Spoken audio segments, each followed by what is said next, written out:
कहानी की शुरुआत में हम रॉकी माउंटेन नाम की जगह को देखते हैं, जो कि 8000 फीट की ऊंचाई पर होती है। यहाँ पर एक लड़का होता है जिसका नाम हंटर होता है। हंटर अकेला ही एक ऊंची पहाड़ी पर चढ़कर दूर कुछ देखने की कोशिश करता है, लेकिन उसे कुछ नहीं दिखाई देता। तभी उसे कुछ अजीब सी आवाज आती है, जिसे सुनकर वो जल्दी जल्दी यहाँ से भागने लगता है। तभी हम एक क्रीचर को देखते हैं जो हंटर के पीछे पड़ जाता है। हंटर तेजी से भागकर एक व्हाइट लाइन को क्रॉस कर देता है। दरअसल ये व्हाइट लाइन 8000 फीट की ऊंचाई को दर्शाती है और ये क्रीचर 8000 फीट की ऊंचाई तक नहीं आ सकते। इन क्रीचर को रीपर कहा जाता था। अब इसके बाद हम एक टाउन को देखते हैं जिसकी आबादी कुल मिलाकर 193 होती है और यहाँ पर हंटर अपने पिता विल के साथ रहता है। विल को पता चलता है कि हंटर 8000 फीट की ऊंचाई से नीचे गया था, इसलिए वो उसको कहता है कि तुम्हें ऐसा नहीं करना चाहिए क्योंकि हंटर के लंग्स में प्रॉब्लम है। हंटर उसको बताता है कि मैं बस कुछ लोगों को देखने गया था। विल उसको समझाता है कि ये सब तुम्हारे लिए ठीक नहीं है क्योंकि तुम्हारे लंग्स में प्रॉब्लम है और तुम ऐसा ही करते रहे तो तुम्हारी जान भी जा सकती है और मैं तुम्हारी माँ की बात तुम्हें खोना नहीं चाहता। इसके बाद हम विल को एक लड़की के साथ देखते हैं जिसका नाम कैटी होता है। कैटी विल की वाइफ की अच्छी दोस्त थी। विल कैटी को बताता है कि अब की बार फिर हंटर ने सेफ लाइन को क्रॉस किया था।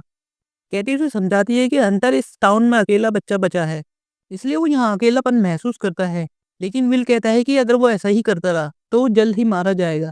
इसके बाद हम एक नीना नाम की लेडी को देखते हैं जो एक मेटल पर निशाना लगा रही होती है, लेकिन उस मेटल पर कोई असर नहीं होता क्योंकि वो कोई मेटल नहीं बल्कि उस क्रीचर की स्किन होती है जो एक मेटल से भी ज्यादा मजबूत होती है।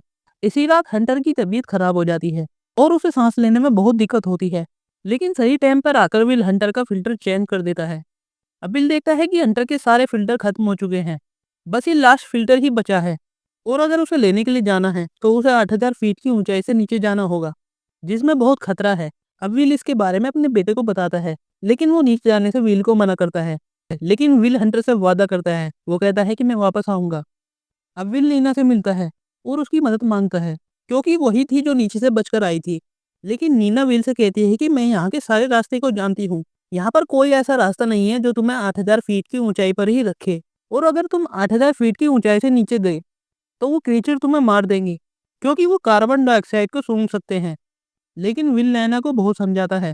वो कहता है कि तुम ही हो जो उन क्रीचर से बचने के लिए थी और तुम काफी वक्त से उन पर रिसर्च भी कर रही हो, और वैसे भी तुम्हारे शहर में एक लैब है जहाँ तुम उन क्रीचर को मारने का तरीका ढूंढ सकती हो। ये सुनकर नीना राजी हो जाती है और जब विल की फ्रेंड कैटी को विल के प्लान के बारे में पता चलता है तो वो भी उनके साथ जाने के लिए तैयार हो जाती है।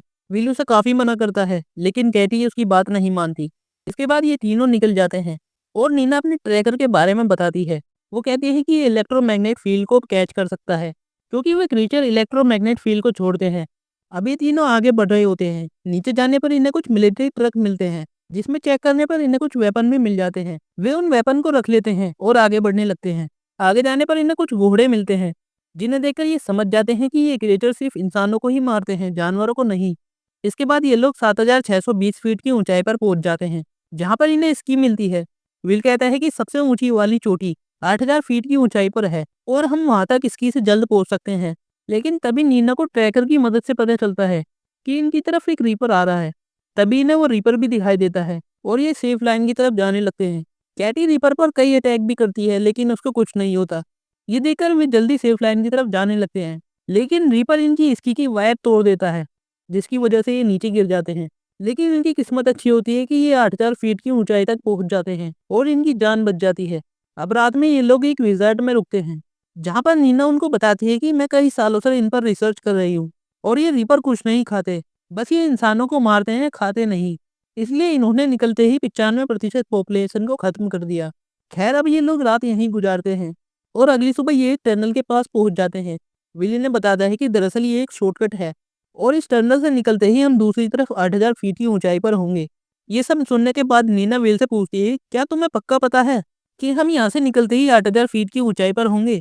क्योंकि माइल्स की टनल कभी सीधी नहीं होती और वो रीपर भी तो जमीन से ही निकले थे और वो नीचे हुए तो वो हमें आसानी से मार सकते हैं। लेकिन विल कहता है कि इसके अलावा हमारे पास कोई और रास्ता नहीं है। अब ये तीनों उस टनल में जाते हैं और जब ये आगे बढ़ रहे होते हैं तो वहाँ इन्हें कुछ आवाज़ सुनाई देती है।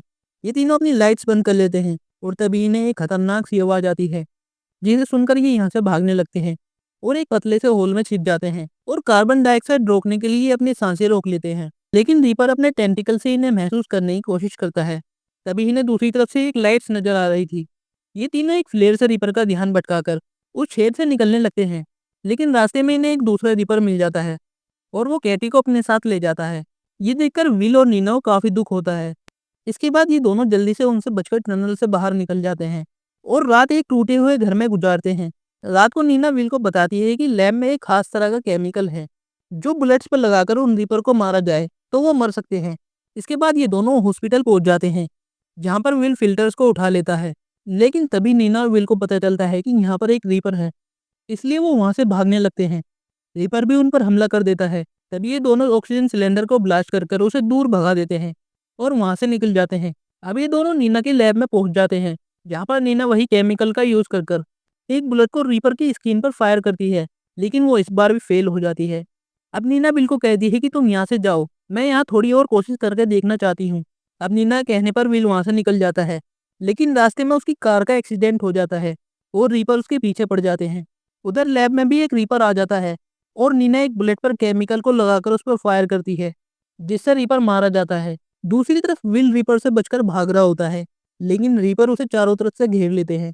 अब वो विल को मारने ही वाले होते हैं, तभी वहां पर नीना आ जाती है और वो सभी रीपर को मार देती है। नीना बताती है कि ये एक मशीन की तरह है, जिन्हें इंसानों को मारने के लिए ही भेजा था, लेकिन इन्हें किसने भेजा ये तो अभी तक नहीं पता चला। इसके बाद ये अपने टाउन में पहुंच जाते हैं और सभी से मिलने के बाद ये बहुत सारी वैसी ही बुलेट बनाते हैं और सभी रीपर को मारने के लिए निकल जाते हैं। इसी के साथ ये मूवी यहीं खत्म हो जाती है। आई होप आपको ये वीडियो अच्छी लगी होगी।